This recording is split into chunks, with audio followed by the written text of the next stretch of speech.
টক ঝাল মিষ্টি স্বাদের আমলকির আচার বানানোর জন্য বাজার থেকে আমলকি নিয়ে এসে ভালো করে ধুয়ে পরিষ্কার করে নিতে হবে। কড়াইয়ের মধ্যে জল ফুটতে দিতে হবে, তার উপরে একটা ছিদ্রযুক্ত পাত্র দিয়ে ওপরে আমলকিগুলোকে সাজিয়ে ঢেকে দিতে হবে, যাতে আমলকিগুলো সহজে সিদ্ধ হয়ে যায়। 25 থেকে 30 মিনিট সময় কিন্তু আমলকিগুলো হতে টাইম লাগবে, মানে সেদ্ধ হতে টাইম লাগবে।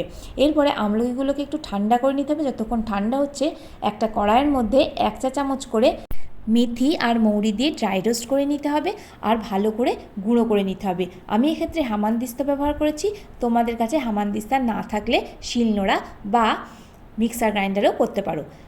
আমি এখানে আমলকি আচার তৈরি করার জন্য গুড় ব্যবহার করেছি, তোমরা চাইলে চিনিও ব্যবহার করতে পারো। যতক্ষণে আমি মশলা করছি ততক্ষণে আমলকিগুলো বেশ ঠান্ডা হয়ে গেছে।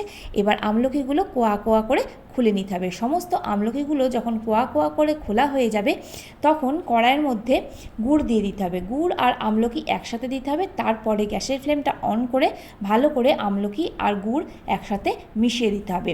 আমলকিতে স্বাদ আনার জন্য স্বাদ মতো লবণ দিতে হবে, রঙের জন্য একটু হলুদ দিতে হবে, আর আরেকটুখানি বেশি স্বাদ করার জন্য বিট লবণ বা ব্ল্যাক সল্ট যেটাকে বলে সেটা দিয়ে দিতে হবে। এবার যখন আমলকিটা ফুটে উঠবে, তখন ওপরে যে কালো কালো ফেনা সেগুলো খানিকটা ফেলে দিতে হবে। তারপরে টকঝাল মিষ্টি ঝাল করার জন্য এর মধ্যে দিয়ে দিতে হবে গোলমরিচের গুঁড়ো। বেশ খানিকটা গোলমরিচের গুঁড়ো দিতে হবে, মানে যতটা প্রয়োজন হবে। ঝাল কিন্তু আমি এখানে লঙ্কা দিয়ে করিনি, আর গোলমরিচের গুঁড়ো খাওয়াও যেহেতু ভালো, তাই আমি এখানে বেশ খানিকটা গোলমরিচের গুঁড়ো ব্যবহার করেছি। মোটামুটি 1.5 টেবিল চামচ গোলমরিচের গুঁড়ো আমি এখানে ব্যবহার করেছি। তারপরে আমলকিগুলো যখন সেদ্ধ হয়ে যাবে, এর মধ্যে দিয়ে দিতে হবে যে মশলাটা আমি ড্রাই রোস্ট করে গুঁড়ো করে রেখেছিলাম, সেই মশলাটা। ভালো করে মশলাটা মিলিয়ে দেওয়ার পরে বেশ খানিকটা ফুটতে দিতে হবে। ফুটতে দেওয়ার পরে দেখা যাবে যে পুরো গুড় সমেত আমলকিটা তার কালার চেঞ্জ করে ফেলেছে। তারপরে যখন দেখব গুড়ে একটা তার হচ্ছে, তাহলেই জানবো আচারটা আমাদের রেডি।